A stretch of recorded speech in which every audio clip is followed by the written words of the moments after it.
Guys, grabe. May natanggap kaming text.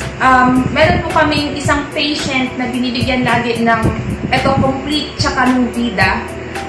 Siya po nakaratay ng ilang days na po and then pinalabas na po siya ng hospital kasi sabi ng doktor, hindi na daw po siya mabubuhay. So, natanggap po namin yung text na yun. Sobrang grabe, ang sarap sa pakiramdam kasi alam mo yung parang ginawa kang instrument ni God para mabigyan ng another life yung isang bata. Grabe talaga, hindi ko talaga makapaniwala. So, nabigay ng complete tsaka ng Vida. Ito po pala si Nanay and si Nonay Joshua. Siya po yung sinasabi ko kanina na gumaling po sa product natin sa Inlobay. Nay, okay lang po ba? Pakikwento naman po sa amin kung ano po yung nangyari. Before po siya, paano po nag-umpisa yung sakit niya? Nag-umpisa yung May 31. Naano siya ng basa ng ulan, tapos kasakit siya ng ordinaryong lagnat. Tapos in-refer kami sa hospital sa city. Pag-refer sa amin doon, sabi nila, ang meningitis daw ng mga laboratories, CT scan, 2 beses yung CT scan, ultrasound, X-ray, yung findings nila, hindi pa nila naalam na hindi lang ordinaryong meningitis. TB meningitis kasi dinala pa daw doon sa Maynila kasi parang nahirapan sila maggamot. Ginagay kami sa ICU. Sinabi na sa amin ng mga doktor, mga July 15. Sabi nila parang wala na daw lunas. Sabi nila yung isa na lang na gawin nila yung operahan sa utak. Sabi ko sa doktor kung ilang porsyento na mabuhay siya. Sabi ng mga doktor, walang kasiguraduhan na mabuhay.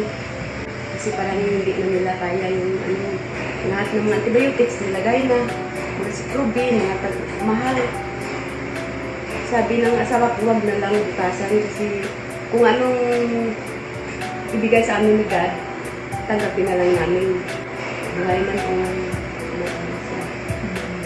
Sabi ng doktor, mapirma lang kami kung lalabas kami kasi hindi na gumaling, lumabas kami. Sabi namin, sige pa pirma. Tanggapin na lang namin kung ano bigay ni God kung mamatay mo. Kasi wala na kami yung choice.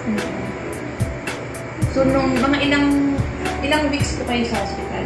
46 days. Sa 46 days wala talaga nangyari? Walang nangyari. Mga malapit 500,000 yung gastos. Tapos, nung nakalabas po kayo ng hospital? Paglabas namin ng hospital, saka si Ma'am Arlene. Kita kami sa doktor, sa clinic. Sabi niya, maniwala kung hindi. Sabi ko, sige, punta kayo sa bahay. Yung video po ni Ivy, yung gumaling din sa meningitis.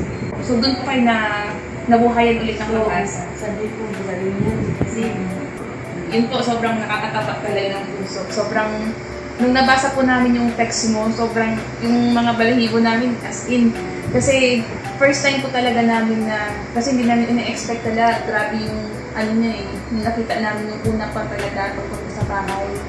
Sobrang, di ba yung niya talaga siya, yung sobrang payat na.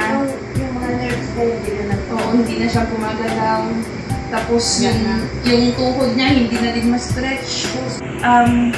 Ano po yung unang ininom niya? Yung complete. Itong complete 3 times a day. Pag inom niya ng complete na 3 times a day, yung mga nerves niya, parang nagkagalaw. Yun ang tingnan ko yung magalaw. Kasi sabi mo, mga 2 weeks, tingnan ko yung mga nerves niya kung magalaw. Tapos, so within 2 weeks lang po ng complete, gumalaw na po yung mga nerves niya. Hindi niya naubos yung isang box lang. And then yung itong Vida. Yung Vida, yung isang sachet, 2 baso, yun lang yung namit ng anak yung ibigay ng kapatid niya.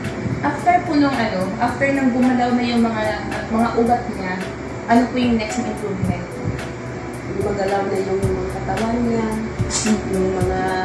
yung tuhod niya na hindi niya ma-straight na. Yun ang nakita kong pangalawang improvement. grade niya at saka